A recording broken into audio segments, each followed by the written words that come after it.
kalau dari denger-denger teman-teman tuh wujudnya kayak dia pakai baju adat Palembang. Kalau nikahan orang Palembang gimana sih kalau yang cewek? Kayak gitu. Kayak gitu. Jadi gitu. Tapi cuma beberapa orang aja yang bisa connect lah sama ratu itu. Tapi bentar nih, perkebunan karet ada sungainya lagi. Ya itu. Kok mirip cerita yang perkebunan karet ya? Saya juga awalnya kaget loh. Bukannya Bayu nggak bisa berenang? Nggak tahu itu udah rame di sungai gitu. Saya udah habis itu saya kaget, saya panik, saya lari nih mas. Saya lari. Oh ngelihatnya kepala Bayu di sungai? Iya, kan lagi nyantar-nyantar gini. Anjir merinding gua.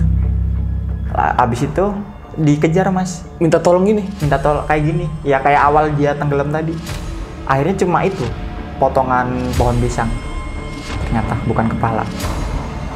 Tapi orang-orang ngelihatnya itu 3 kepala orang Bayu. itu kepala Bayu.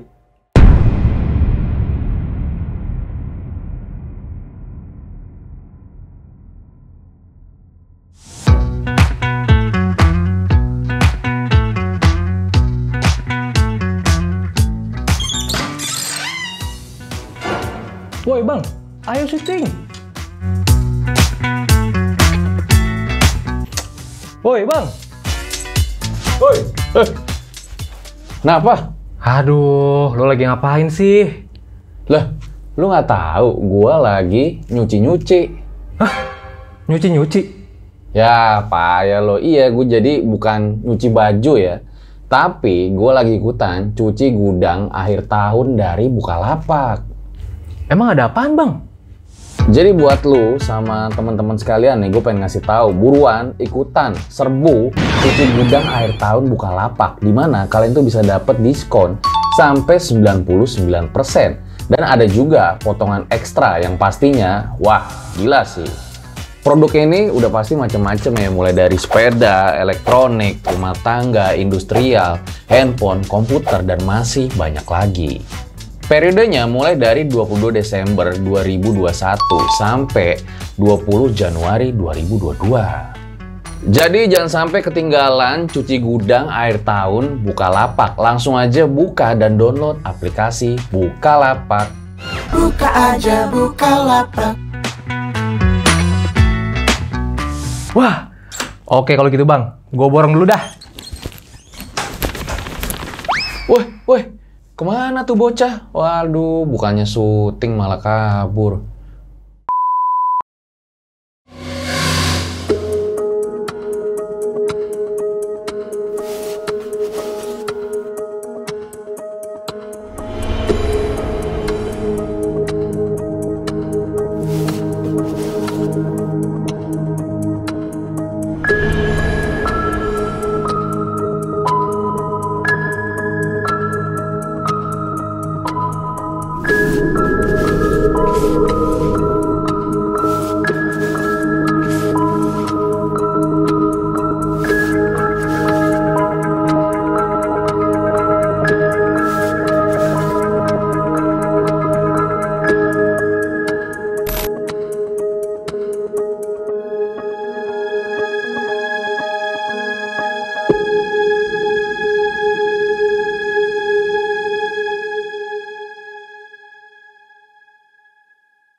Om Mamat, obrolan malam Jumat. Kembali lagi bersama gue Fajar Aditya, kali ini di Om Mamat Season 3. Kamu yang takut atau mereka yang lari?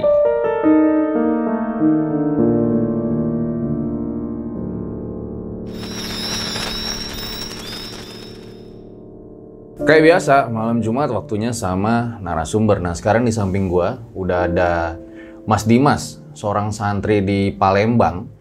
Dimana pada saat dia lagi pesantren itu punya temen namanya Bayu, hingga Bayu itu hilang secara misterius.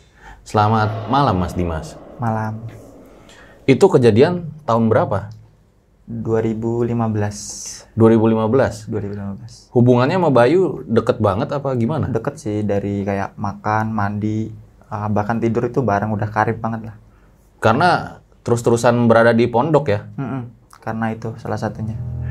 Dan katanya kejadiannya sempat heboh ya, bahkan sampai kabupaten. Heboh di media lokal, koran. Oh, sampai masuk koran juga? Masuk koran. Atas kejadian Bayu ini? Oke, baik, ditahan dulu ceritanya Mas. Nah, sebelum dilanjutin kayak biasa, dukung terus konten-konten RJ5 dengan cara subscribe, like, komen yang banyak, share juga, biar gue makin semangat bikin videonya. Jangan lupa follow juga Instagram gue, The Real Aditya. So, gue rasa langsung saja berikut adalah ceritanya.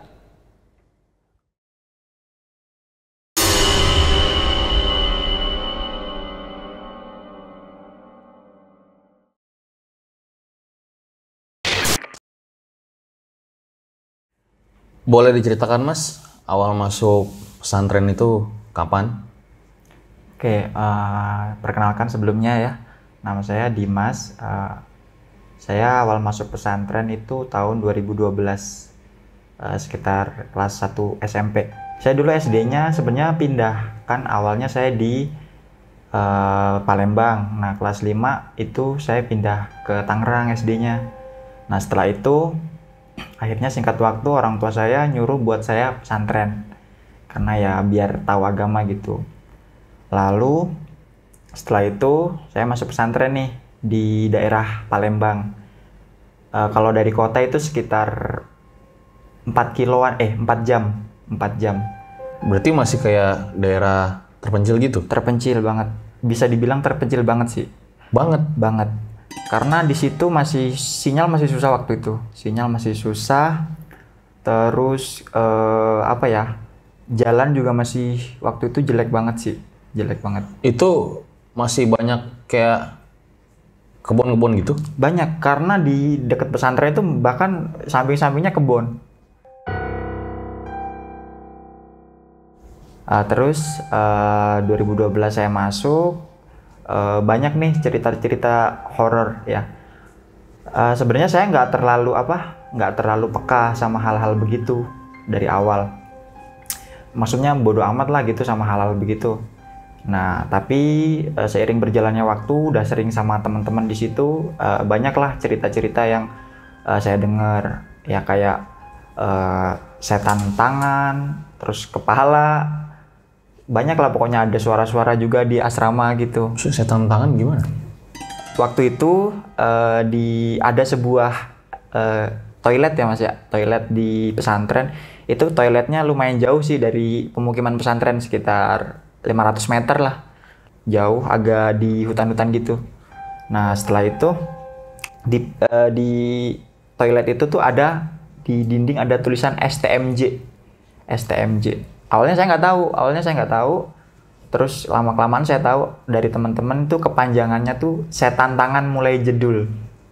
Itu kalau bahasa Indonesianya kan setan tangan mulai hadir gitu. Tapi awalnya saya nggak tahu sejarahnya, siapa yang nulis, itu nggak pernah nanya sih. Pada waktu itu sekitar tahun 2013 lah, saya setahun di situ. Pada suatu malam hari ya, jam 3-an lah kalau salah, jam 3-an hampir subuh. Itu saya kebelet BAB. Waktu itu masih kecil kan, jadi takut. Terus coba bangunin temen, nggak ada yang bangunin pengurus nggak ada yang bangun. Akhirnya nekat sendiri ke sana. Lampunya tuh yang lampu itu loh Mas, kuning gitu, yang zaman dulu gitu. Saya masuk. Nah, itu toiletnya tuh ada 10 toilet. Buat airnya itu buat nyiramnya tuh panjang, dia kayak got gitu loh. Jadi terus panjang gitu dari ujung ke ujung. Terus temboknya tuh cuma segini nih. Jadi ya kayak toilet di penjara gimana sih? Kayak gitu, cuma segini temboknya, cuma diseling-selingin gitu. Nah, waktu itu saya buang air besar di pojok, nggak terlalu pojok sih, di nomor 2 dari sini. Akhirnya ada ombak nih, awalnya ada ombak gimana sih kalau air diciduk? Oh, gitu, dari pojok, kayak misalkan ada orang yang habis bersih nih kan, pasti airnya ada ngombak ke saya gitu. Nah, itu awalnya pelan. Waktu saya udah mau selesai nih, dari ombaknya tuh berlawanan dari sini, tiba-tiba dari sini agak kenceng gitu, agak disor gitu, kayak didorong gitu airnya. Saya cepet-cepet dong, saya cepet-cepet, tapi masih ada rasa penasaran. Waktu itu ada rasa penasaran. Abis udah selesai, saya berdiri. Saya penasaran sama yang pojok sebelah sana, yang awal tadi. Saya agak ngedeket. Wah, parah banget sih. Di situ ada sosok ya, kecil, rambutnya botak, nggak ada rambutnya sih, tapi jenggotnya panjang banget. Ada sekitar 1 meter paling. Dia jongkok, tapi jongkoknya nggak di bolongan toiletnya, nggak agak ke samping gitu, gini posisinya gini, dan sambil ngeliat gini, tapi nggak ngeliat ke saya, ngeliat ke arah sana. Saya kan dari sini nih. Nah itu saya udah, habis itu saya lari, saya lapor ke pengurus, saya bangunin teman-teman. Ya pengurus kayak biasa aja gitu, kayak udah emang di situ tuh emang udah biasa kayak kejadian kayak gitu.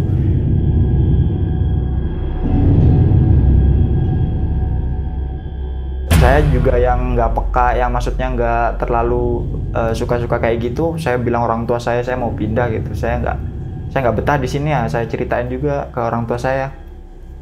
Trauma lihat yang tadi tuh? Trauma banget.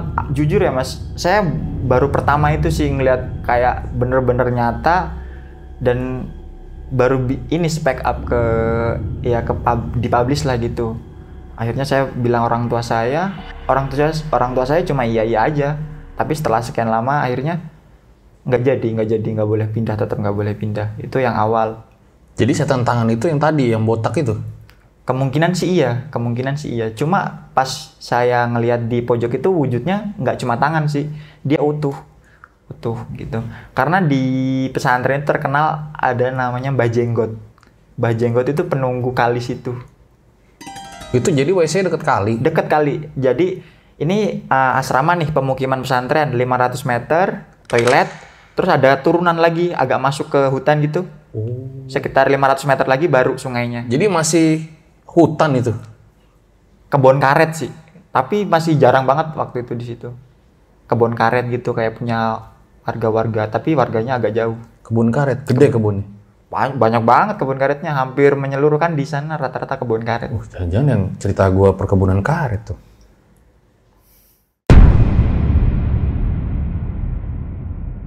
Buat kalian yang punya pengalaman horor nyata, bisa kirim cerita kalian ke email rjl5 atau DM Instagram rjl5.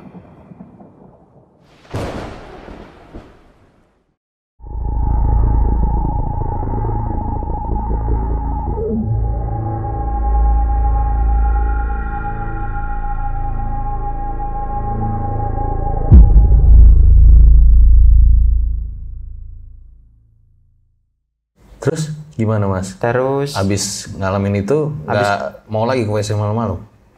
Enggak, iya. Saya trauma banget waktu itu. Akhirnya seiring berjalannya waktu lah ya. Tapi saya biasain nggak malam, nggak ke WC gitu. Cuma siang apa sore kak. Mentok-mentok jam 8 lah habis sisa gitu.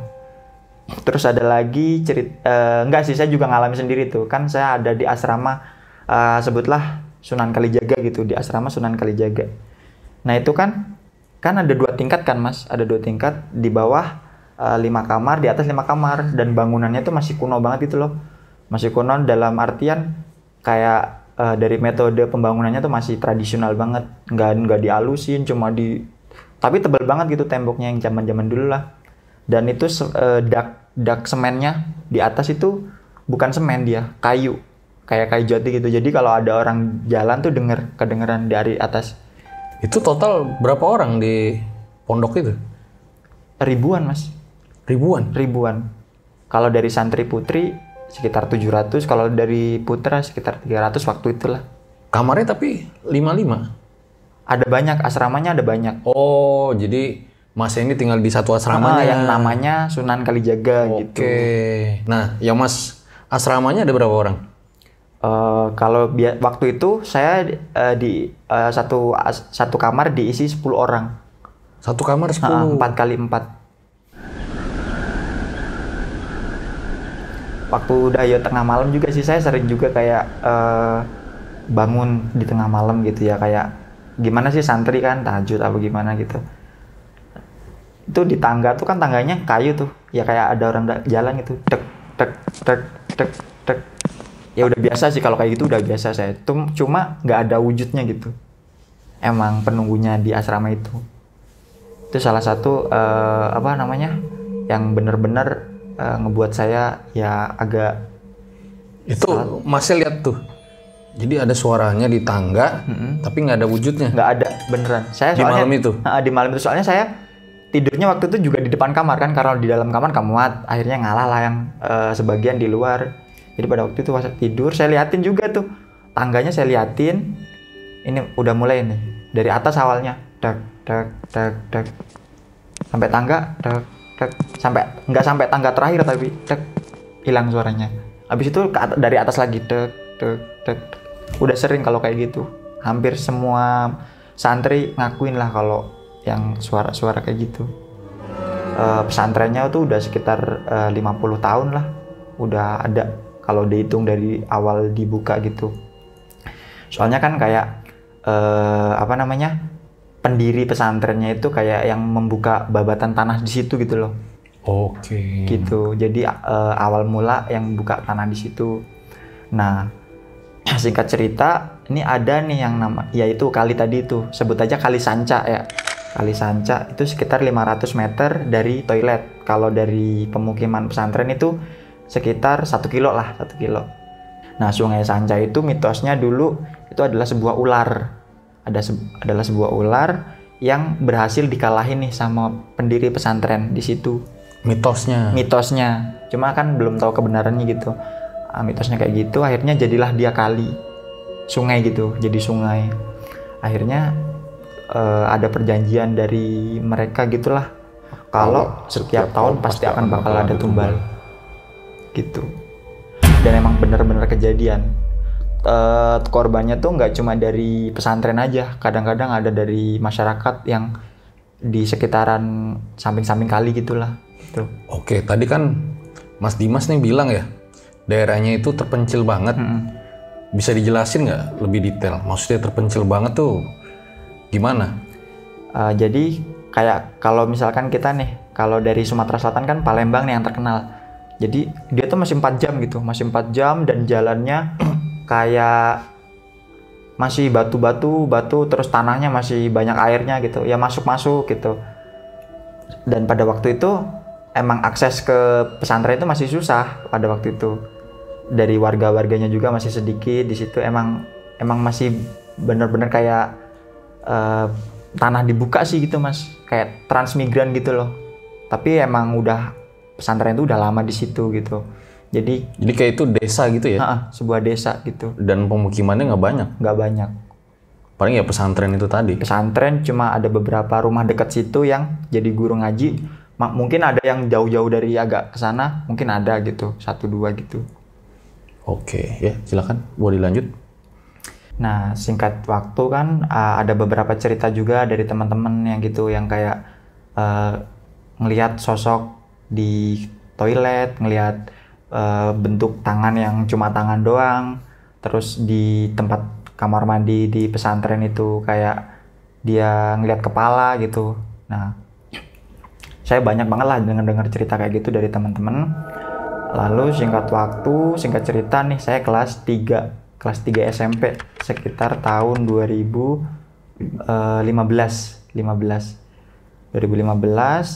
Saya bertemu dengan yang namanya Bayu ini mas, yang namanya Bayu. Dia masuk di kelas 1 SMA. Kayak saya hitungannya berarti adik kelasnya gitu ya. Nah setelah itu saya akrab nih sama dia, berawal dari ya dia masuk di pesantren kan, kita sering berbaur gitu. Bayu orangnya kayak gimana? Bayu orangnya kayak barbar gitu sih mas, dari ucapannya. Barbar gimana?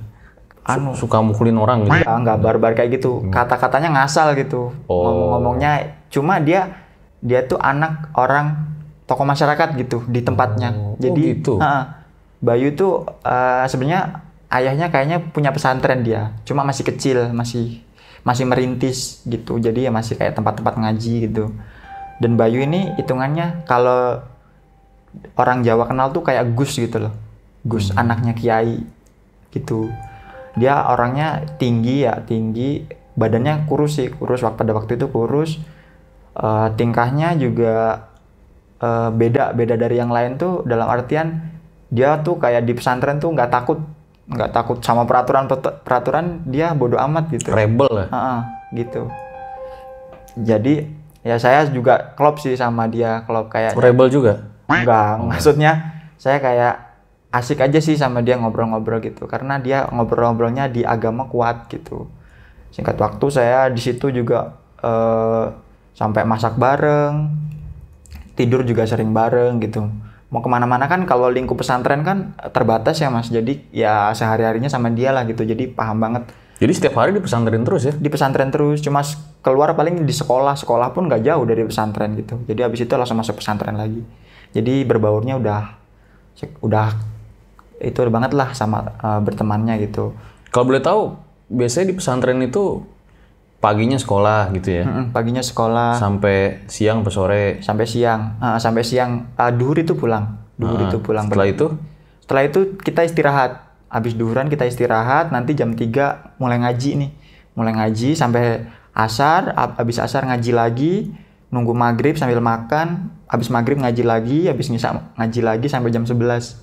Jam 11 itu baru istirahat. Dan itu rutinitas ya? Rutinitas, setiap hari kayak gitu. Saya di pesantren dulu. Cuma Bayu ini ya sering kayak nggak ngikut ngaji gitu, sering bolos lah. Pada singkat ceritanya, saya udah mulai gak deket nih Mas sama Bayu. Mungkin dia punya ada teman baru lah, kayak yang namanya di pesantren kan banyak nih teman. Saya juga mungkin sibuk sama urusan saya apa gimana sama sekolah saya. Kayaknya udah agak renggang gitu. Pada waktu itu asramanya beda saya nih. Saya di asrama Kalijogo, dia di Sunan Giri gitu. Nah Sunan Giri itu asramanya lebih besar, paling besar di pesantren saya. Yang di atas itu 10 kamar, di bawah 10 kamar. Dan di situ asrama itu yang paling terkenal angker. Karena yang pertama penghuninya sedikit Mas. Yang di bawah itu yang menghuni cuma 3 kamar. Dan itu mencar-mencar gitu. Di atas itu cuma Bayu aja. Karena Bayu nggak pernah takut sama yang hal-hal mistis kayak gitu. Sendiri doang? Sendiri doang. Dia sendiri doang di situ. Jadi saya sering main sih waktu itu di situ. Itu bangunnya juga sama. Di atas itu daknya bukan semen, kayu juga. Tapi udah keropos karena udah nggak keurus kan, karena nggak ada yang menghuni gitu. Oh, jadi bisa dibilang ini bangunan yang sebetulnya udah lebih buruk dibanding yang lain ya? Iya, bener, bisa dibilang kayak gitu. Harus udah ganti sih harusnya. Udah dimakan rayap gitu. Dan terkenal angkernya ya karena yang pertama banyak yang kosong. Terus juga kata-katanya nih, tapi saya nggak pernah ngalamin ya. Kalau ada santri yang lewat dari depan asrama tuh, di atas ada sosok gitu, kayak baju putih, rambutnya panjang. Dia sering di pojokan asrama Sunan Giri itu, di pojokan gitu. Terus singkat waktu saya akhirnya pindah nih Mas, karena suatu problem lah ya. Saya pindah ke asramanya Bayu, dan saya memutuskan buat tinggal di sebelah kamarnya Bayu, karena pada waktu itu yang lumayan masih bisa dihuni atau masih layak dihuni lah, buat dari kayu-kayunya, dari temboknya itu di sampingnya Bayu. Ini saya udah lama di situ, saya memutuskan buat tinggal di sampingnya Bayu. Udah kita tapi malah mulai renggang, kayak masak udah nggak bareng, dia udah mulai beli sendiri, saya masak sendiri. Dari berangkat sekolah udah itu, ya mungkin dia punya teman itu tadi. Akhirnya pada suatu hari nih, siang, saya habis pulang sekolah nih Mas, habis pulang sekolah kan, azan duhur saya sholat, habis sholat saya istirahat ya biasalah, tidur kan, buat jam tidur gitu. Sekitar jam 2an teman saya yang namanya Pais nih, ada teman namanya Pais, dia lari dari bawah. Saya dengar nih dia lari, dek kan, di itu kan, di asrama kan kayu, dek, dim. Kenapa Is?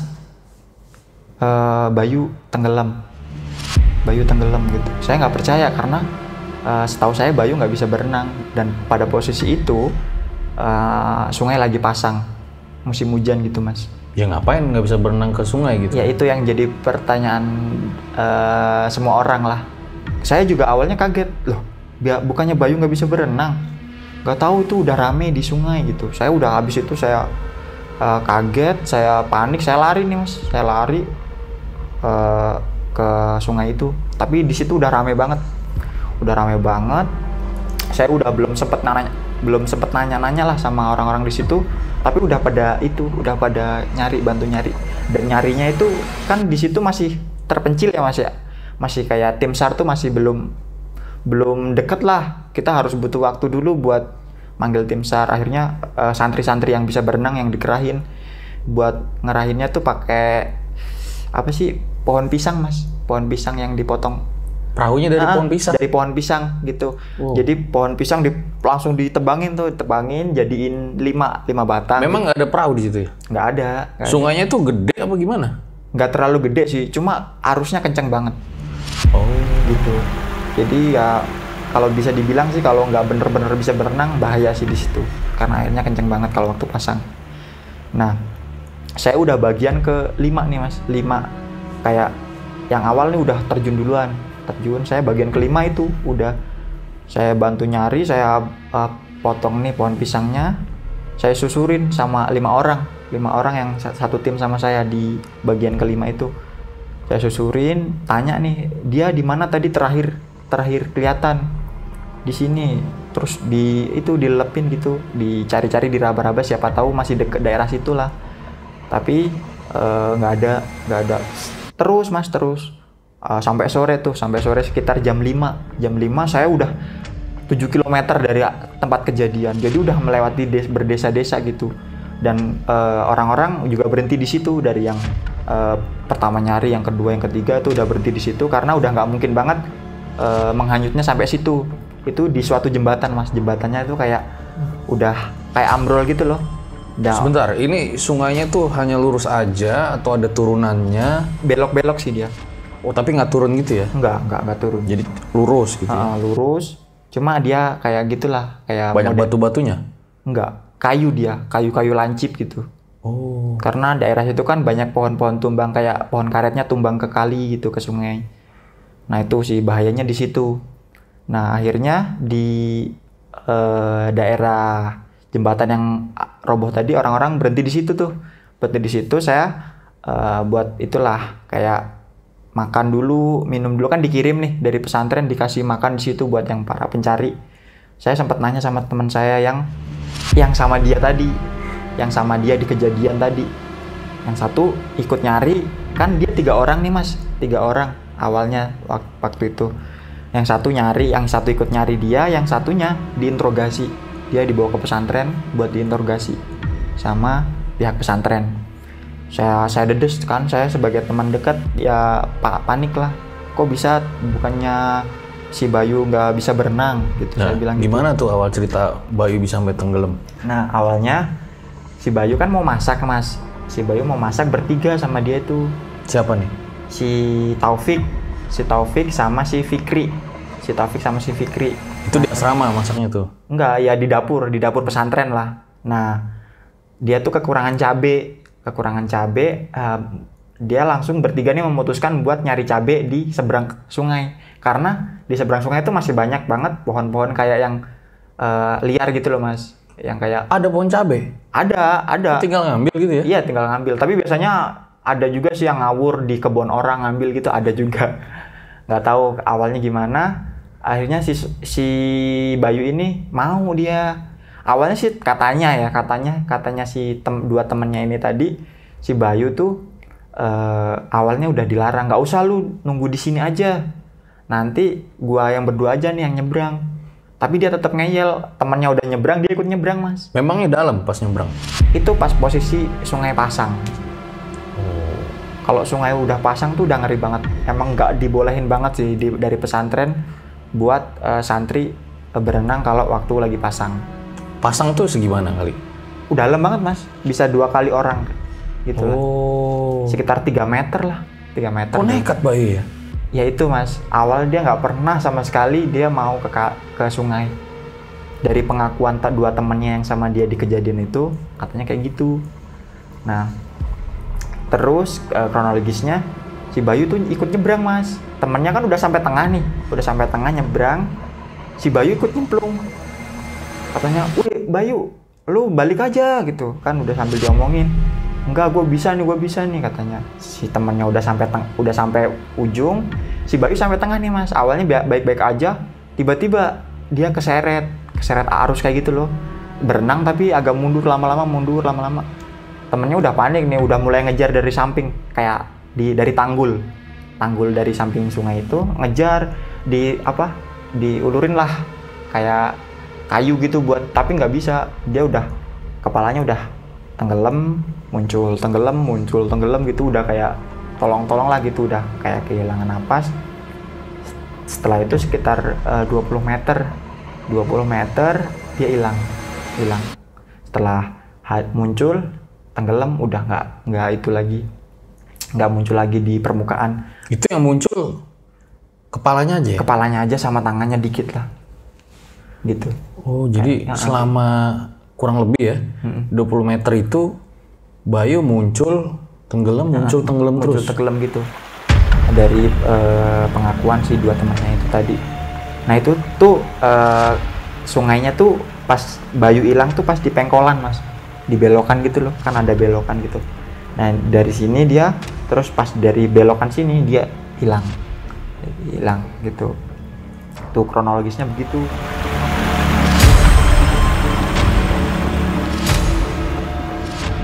Terus gimana setelah si Bayu hilang di belokan itu tadi?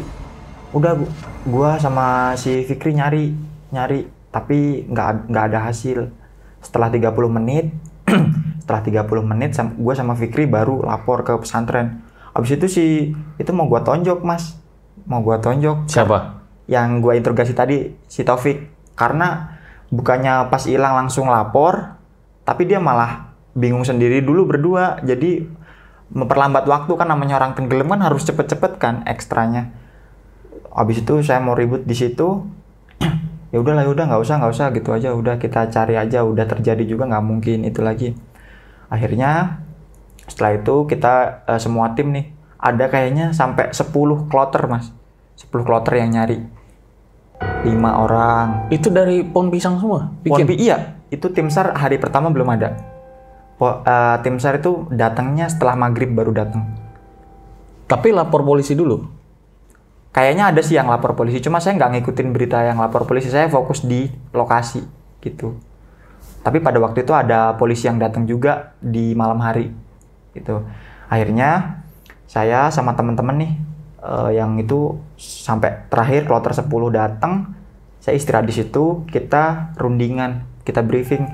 Kayaknya kalaupun si Bayu ini tenggelam nggak sampai sini, karena ini udah jauh banget. Akhirnya kita memutuskan buat masang jaring Mas, jaring di bawah jembatan itu tadi, supaya 7 km tadi tuh. 7 km supaya kalaupun pahit-pahitnya si Bayu itu lewat, dia bisa nyangkut di jaring itu. Akhirnya ada yang cari jaring lah gitu, dipasang sampai malam nih Mas, sampai malam sekitar jam 7 nih, kan belum ada hasil juga, di center-centerin. Saya sama teman-teman juga nih beberapa ada yang ngulangin lagi dari awal, dari saking pesantren. pengen nemuin Bayu Saking ya? pengen nemuin Bayu, karena Bayu udah saya anggap saudara saya sendiri sih gitu. Saya anggap saudara sendiri, saya ya udahlah ikut lagi dari awal si Bayu hilang. Itu keadaannya malam hari, sekitar jam 9 malam. 9 malam ada sekitar 25 orang lah, 5 kloteran. Saya masuk di kloter pertama nih. Kloter pertama saya ngulangi lagi dari daerah pesantren, saya nyemplung lagi nih pakai itu pohon pisang itu tadi lagi, pakai senter. Nah di daerah sungai itu kan ini lokasi kejadian nih Mas ya, sekitar 500 meter lah. Di situ tuh ada pohon, kayak pohon pring, bambu gitu loh, tapi rimbun banget. Dan di situ tuh kalau airnya lagi surut itu dia dalam banget, kayak ada lubang gitu loh. Nah di situ pas lagi pasang itu muter gitu. Teman saya yang peka sama hal-hal begitu bilang kalau ini apa namanya, ada yang nggak beres nih sama lubang ini. Biasanya dia nggak muter-muter gitu. Maksudnya lubang muter gimana? Kan di daerah situ kalau surut nih Mas, itu kan ada lubang besar di bawahnya gitu. Nah itu biasanya airnya muter gitu loh, kayak ada air masuk gitu. Oh kelihatannya? Kelihatannya kayak gitu. Oke. Kayak dalam banget kan berarti. Akhirnya kita deketin ke situ, dan teman saya berusaha buat nyemplungin tuh. Dia kan bisa berenang juga. Masuk, terus kayak dia tuh kayak hilang gitu loh Mas, kayak hilang beberapa menit gitu. Nggak wajar kan kalau orang nyelam sampai bermenit-menit, itu dia kayak udah nggak logis aja, udah lama banget di dalam. Akhirnya ditarik nih sama teman saya, ditarik. Dia bilang kalau dia tuh sebenarnya lagi narik-narik tangan gitu, bilang ada tangan di dalam, narik-narik tangan. Jadi dia nyelam sampai ujung, terus dia ngeraba-raba gini, katanya ada tangan di situ. Karena dia peka juga sih sama hal-hal begitu, dia firasat juga si Bayu hilangnya di situ gitu. Akhirnya Itu tadi nggak diceritain tangannya siapa? nggak, dia kayak gimana sih, habis orang kayak tenggelam Mas, ada tangan udah gitu. Nah setelah sampai ujung lagi, sampai 7 km itu tadi lagi, dia baru cerita kalau dia sebenarnya udah mau ke atas, tapi dia tuh kayak megang kayak nyentuh jari gini lah Mas, gitu di dalam air gitu. Dia megang gini, akhirnya ditarik tapi nggak mau, tapi jarinya tuh kayak masih hidup gitu loh, kayak ngelawan gitu, kayak mau minta tolong, bener-bener minta tolong gitu. Oh, jadi dia tuh kayak dipegang kayak mau minta tolong. Kayak minta tolong Tapi gitu. ditarik nggak mau. Nggak mau, karena mungkin ya gimana, nggak tahu ya, susah gitu. Akhirnya lama dia di dalam, tapi dia nggak ngerasa lama banget, padahal kalau dari atas tuh nggak logis aja gitu. Tapi dia nggak lihat siapa itu. Nggak ngeliat karena posisi malam. Terus yang kedua airnya itu banget kotornya tuh kayak tanah liat gitu Mas, kuning gitu. Akhirnya terus dia sampai di jembatan cerita kalau di situ dia ada tangan yang kayak minta tolong gitu buat ditarik, tapi nggak bisa gitu katanya. Itu yang kloter pertama saya.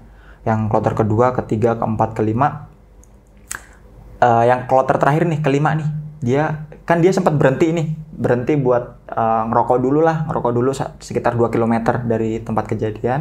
Itu jam berapa? Malam itu udah, kalau kloter kelima hampir jam 12-an Mas, jam 12-an. Nah di samping itu pohon karet kan Mas, kayak rimbun banget. Jadi minggir tuh ya dia di hutan-hutan, mereka cuma bawa senter gitu aja, rokok sebatang dulu. Katanya dia pas ada yang nyenter, ada ngeliat kepalanya si Bayu, dia masih hidup, masih gini-gini gitu pada waktu malam itu, masih gini-gini. Terus udah berusaha berusaha disamperin. Yang ngeliat itu nggak cuma satu, kalau cuma satu kan bisa ngehayal ya, itu 3 orang yang lihat. Jadi 3 orang itu nyemplung lagi, yang 2 di tempat. Oh, ngelihatnya kepala Bayu di sungai. Iya, kan lagi nyenter gini. Anjir, merinding gua. Abis itu dikejar Mas, Minta tolong gini. minta tolong kayak gini. Ya kayak awal dia tenggelam tadi. Akhirnya cuma itu, potongan pohon pisang. Ternyata bukan kepala. Tapi orang-orang lihatnya itu 3 kepala orang Bayu. itu kepala Bayu. Itu kloter kelima itu masyarakat, bukan pesantren. Orang-orang besar lah gitu. Terus dia cerita ke saya waktu sampai di itu jembatan. Akhirnya sekitar jam 1 nih Mas, jam 1 malam itu polisi udah mulai datang. Polisi itu udah malam banget. Terus tim SAR juga datang. Terus pengasuh pesantrennya juga datang di tempat jembatan itu tadi, di jaring itu. Sama ada pesantren tuh ngundang orang yang bisa begitulah, yang tahu halal gaib. Terus kayak ada ritual gitu, nggak tahu sih, mungkin bukan ritual ya, mungkin minta doa.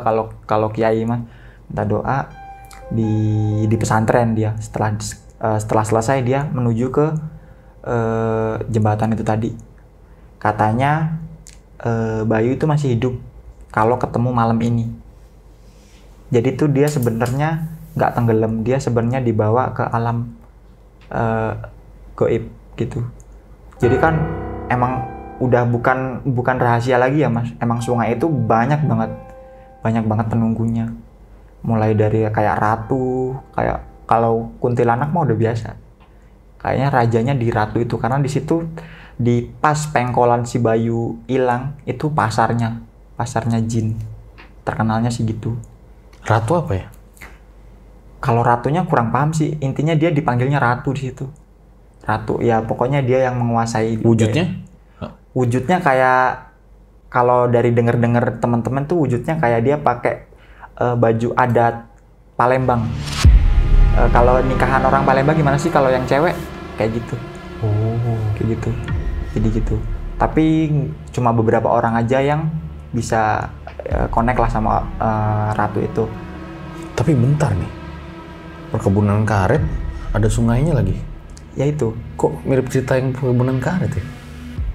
Mungkin sungainya sama atau gimana, nggak tahu ya. Nggak tahu Karena juga. sungai itu panjang banget mas. Kalau ujungnya, kalau dari awalnya itu saya tahu nih, dia tuh dari bendungan. Bendungan ada yang namanya Kali Komering. Kali Komering tuh pusatnya di kali di kabupaten situ, udah besar banget lah. Itu dia motong dari situ awalnya. Kalau ujungnya saya nggak tahu di mana ujungnya, nggak tahu. Iya, soalnya itu yang perkebunan karet ya, buat kalian yang belum tahu, salah satu cerita yang nggak bisa dilupain juga ya. Perkebunan karet itu. Masnya nonton nggak? Nonton juga. Seru banget ya. Seru banget. Saya juga merinding juga sih. Dan pas Q&A itu kan penulisnya bilang ya, kalau sekarang itu pemukimannya jadi bertambah ya. Ya. Jadi nggak sesepi yang kemarin lagi. Rata-rata begitu sih mas kalau tanah-tanah transmigran gitu. Kalau zaman 2012 masih hitungannya masih sepi. Makanya nih yang mau nonton nih bisa di sini nih yang perkebunan karet. Setelah Bayu dibilang harus ketemu malam itu, apa yang dilakuin lagi mas? Setelah Bayu harus ditemuin malam itu, semuanya jadi semangat mas. Semuanya jadi semangat dari tim. Tapi katanya di sungai? Iya, harus ketemu di sungai. Deket-deket sungai daerah dia tenggelam lah. Katanya nggak jauh malahan dari situ. Jadi alhasil jaringnya dilepas. Tapi di pagi hari ya. Jaringnya dilepas di pagi hari. Tapi orang-orang udah mulai nyari lagi. Tapi hasilnya tetap nihil gitu. Masih pasang juga ya? Masih pasang pada waktu itu kayaknya musim hujan deh. Tapi waktu itu kebetulan nggak hujan waktu itu malam itu. Jadi dicari daerah situ, cuma daerah-daerah situ aja yang direkomendasiin sama kiainya itu. Tapi hasilnya nihil. Batasnya itu sampai subuh. Kalau subuh nggak ketemu, ya wallahu a'lam gitu. Akhirnya orang-orang udah pasrah lah. Dalam artian udah pasrah. Bayu mau ketemu hidup atau mati, yang penting ketemu gitu. Karena sampai subuh belum ketemu? Sampai subuh belum ketemu. Saya pulang, kan saya tidur di itu mas, di dekat samping kali, tempat kejadian. Saking saya pengen banget ngikut bantu nyari juga gitu. Pagi saya bolos nih sekolah buat nyari si Bayu itu. Pagi saya lanjut lagi sama temen-temen lah. Itu juga ada yang ngedonasiin kayak nasi dari warga sekitar. Terus sampai pokoknya seiring berjalan waktu, siang, sore nggak ada hasil sampai malam. Nah malam itu kita juga tetap di situ kan mas, kayak bikin tempat lah buat markas orang-orang para tim SAR gitu. Ada bau itu bau ubi. Kalau bau ubi di samping kali di sungai itu berarti ada datang Mbah Jenggot namanya. Mbah Jenggot itu dulu sesepuh di situ yang udah meninggal. Oh, bukan yang di WC ya? Kayaknya sih yang di WC. Karena loh, bukan setan tangan dong. Ada banyak sih mas versi dari cerita-cerita orang. Tapi yang terkenal di WC itu STMJ itu tadi, setan tangan mulai jedul itu tadi. Nah, Mbah Jenggot itu dulu mitosnya dia daerah situ rumahnya. Dia meninggal, terus badannya juga pendek, jenggotnya panjang. Gitu. Cuma nggak sepanjang yang saya lihat, cuma segini lah. Jadi banyak yang cerita kalau ada bau ubi bakar gitu ya. Pasti Mbah Jenggot datang. Tapi ya biasa, Mbah Jenggot mah nggak kayak nakut-nakutin, nggak, cuma nyapa aja kalau ada ubi berarti dia datang gitu. Pada malam itu tim SAR semuanya udah nggak berharap lagi lah kalau si Bayu ketemu dengan keadaan hidup. Yang penting ketemu aja. Orang tuanya juga udah datang di pesantren. Orang tuanya histeris juga karena ya gimana sih orang tua ngelihat anaknya meninggal dalam keadaan kayak gitu. Ya walaupun saya yakin husnul khotimah ya karena dalam mencari ilmu, tapi dalam kondisi yang kayak gitu tetap orang tua tetap pasti trauma. Orang tuanya histeris dua-duanya. Kita juga udah berusaha nyari kan sebaik mungkin. Tim SAR juga terbatas waktu itu karena daerahnya juga masih pelosok gitu. Malam kita tetap nyari sampai subuh tetap nggak ketemu. Pokoknya sampai 3 hari di hari Rabu. Sampai 3 hari di hari Rabu itu saya ingat banget, saya masih mau berangkat sekolah nih Mas, karena saya udah bolos 2 hari kan. Udah bolos 2 hari buat bantu nyari Saking pengen Bayu ketemu ya? Saking pengen Bayu ketemu, apapun keadaannya. Itu saya mau berangkat sekolah nih, sekitar jam 6:30 lah. Ada santri kecil yang lari dari jauh gitu. Dia sama teriak-teriak, Mas Bayu ketemu, Mas Bayu ketemu. Saya panik dong, nggak jadi sekolah saya Mas. Saya copot sepatunya. Nggak masuk lagi sekolah? Nggak masuk lagi sekolah pada waktu itu. Saya lari ya Mas, saya lari ke daerah samping sungai itu. Kan itu ketemunya ternyata nggak jauh sama dia tenggelam. Loh, ternyata bener apa yang dikata Kiai itu tadi, nggak jauh. Itu jadi kronologisnya si Bayu tuh ketemu sekitar cuma 200 meter dari tempat kejadian. Awal dia nyemplung itu? Awal dia tenggelam. Awal dia hilang 20 meter, 200 meter. Itu 200 meter lagi kan ada belokan Mas. Ada belokannya di situ. Itu saya lari kan. Itu udah masih 100 meter aja baunya udah menyengat banget. Bau apa tuh yang dicium? Bau mayat si Bayu. Jenazahnya bau banget. Amis gitu? Gimana sih bau busuk? Gimana bau busuk mayat gimana sih? Ya kayak gitulah. Saya baru pertama itu juga sih. Saya ngedeket itu udah rame tapi belum rame banget, cuma tim-tim yang meluncur doang di hari itu. Itu dia udah ngapung katanya, udah ngapung di samping-samping sungai. Itu kan udah mulai surut kan. Itu diangkatnya pakai sarung. Jadi sarung 2 double gitu, dibuka tengahnya buat ngangkat si Bayu. Tapi udah gimana ya? Kayak dia kesenggol sarung aja udah robek Mas kulitnya. Saking parah banget keadaannya. Dia udah putih. Terus mohon maaf nih ya, perutnya udah melembung. Ini sininya udah banyak yang sobek. Terus di sininya kayaknya sobek juga, kayaknya ketancap-tancap kayu deh, kayu-kayu di hutan itu, di sungai itu. Sama matanya keluar yang sebelah kanan. Itu udah keluar kayak gini, udah tinggal lepas aja. Itu diangkat itu udah baunya udah nyengat banget.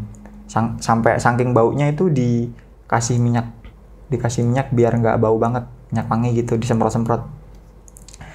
Akhirnya Bayu dibawa ke pesantren, dimandiin, terus ya di sewajarnya lah orang meninggal kayak gimana gitu.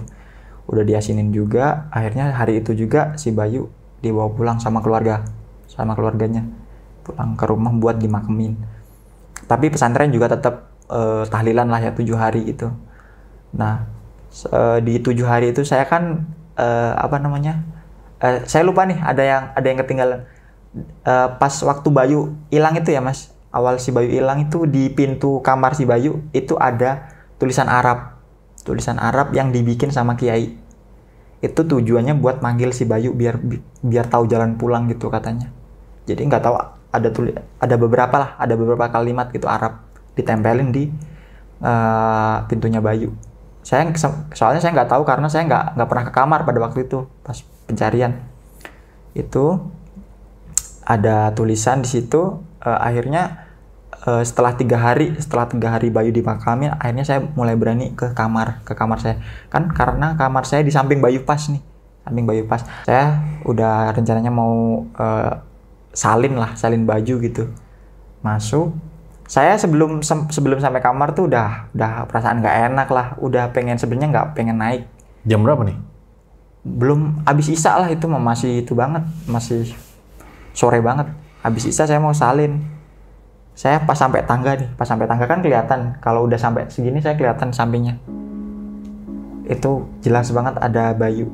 Nggak tahu ya halusinasi apa-apa, tapi saya jarang banget sih halusinasi kalau masalah-masalah begitu. Saya pasti kayak kalau bener-bener kelihatan gitu. Itu ada Bayu, dia masuk ke kamar. Pintunya dibuka. Bayu masuk. Saya nggak jadi ke atas. Saya turun. Itu yang dilihat pakai baju yang sama, bajunya oranye Mas. Saya ingat bajunya oranye, baju Jogja, celananya pendek, celana lepis pendek segini. itu yang memang yang dia pakai. Itu yang dia pakai pas dia tenggelam. Itu dia masuk, tapi nggak ngelihat ke saya. Cuma masuk aja kayak orang biasa gimana sih gitu.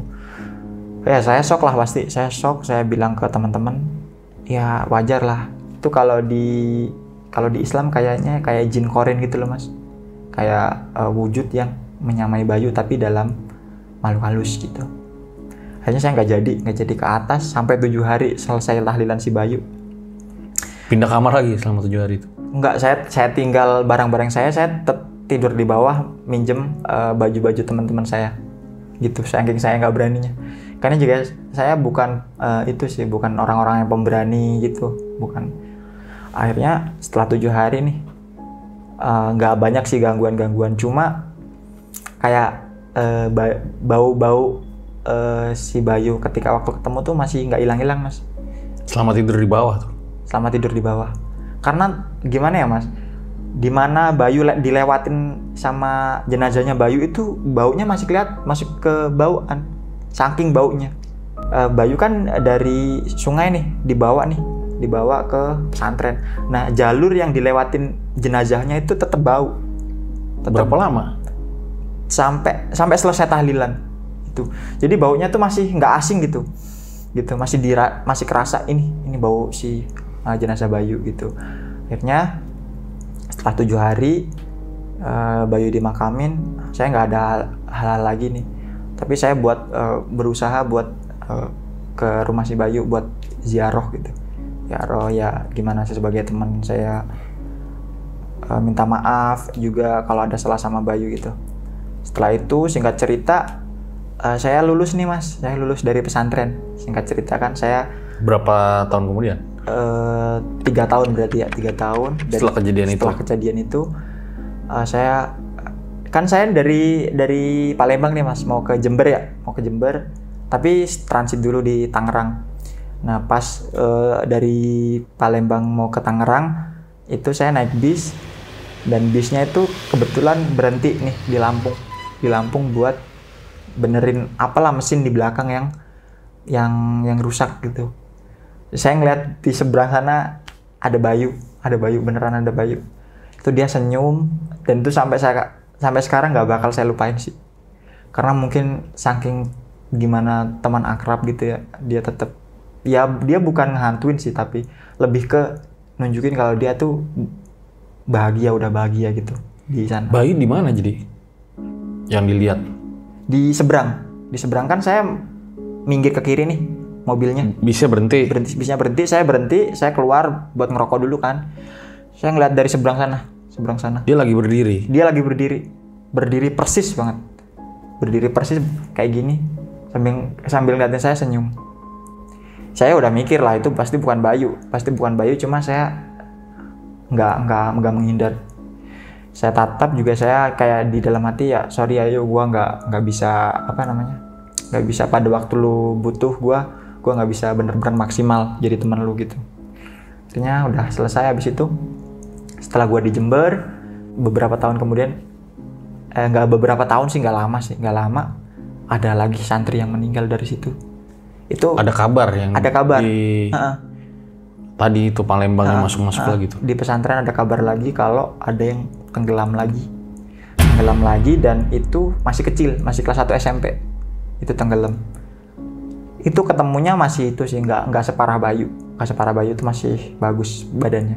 Tapi kayaknya bakal berkelanjutan kalau menurut saya seiring berjalannya waktu. Setiap tahun pasti ada. Cuma nggak selalu orang pesantren gitu. Memang sering? Setiap tahun pasti ada, Mas. Setiap tahun pasti ada. Nggak tahu dari mana ya. Yang penting di daerah orang-orang itu dekat sungai. Gitu. Jangan-jangan ya, nggak tahu nih cocok logi apa enggak. Iya, gitu sih. Ada hubungan sama yang mitos tadi tuh. Ya, kalau menurut saya pasti sih. Kalau menurut saya pasti itu ada hubungannya sama awal yang kiai saya itu tarung gaib tadi buat perjanjian itu. Ya mau nggak mau konsekuensinya kan kayak gitu. Konsekuensi sama gaib kan kayak gitu. Oke, nanti bakal banyak pertanyaan deh. Kita bahas aja di closing.